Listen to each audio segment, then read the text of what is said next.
ভগবান শ্রীকৃষ্ণ বলেন, তুমি কি কখনো মনে মনে বলেছ সবাই এগিয়ে যাচ্ছে, শুধু আমার ভাগ্যটাই যেন ঘুমিয়ে আছে?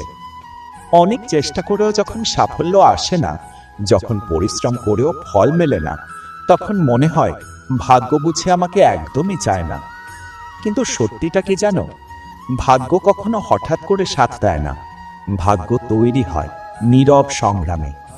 মহাভারতে অর্জুন যখন বারবার ব্যর্থ হচ্ছিলেন, তখন তিনি ভাবেননি যে তার ভাগ্য খারাপ। তিনি শুধু লক্ষ্য ঠিক রেখে অনুশীলন করেছিলেন, আর সেই একাগ্রতায় তাকে করেছে মহাবীর।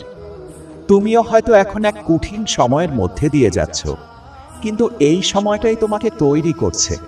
হয়তো ঈশ্বর তোমাকে অপেক্ষা করাচ্ছেন, কারণ তুমি যা পেতে চলেছ তা সবার ভাগ্যে লেখা থাকে না। মনে রেখো, সূর্য ডোবে বলেই রাত নামে, কিন্তু রাত যত গভীর হয় ভোর তত কাছাকাছি আসে।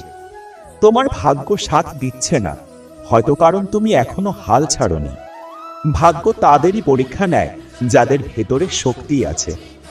আজ যদি তুমি কাঁদো, আগামী দিন সেই কান্নাই হবে তোমার জয়ের গল্প।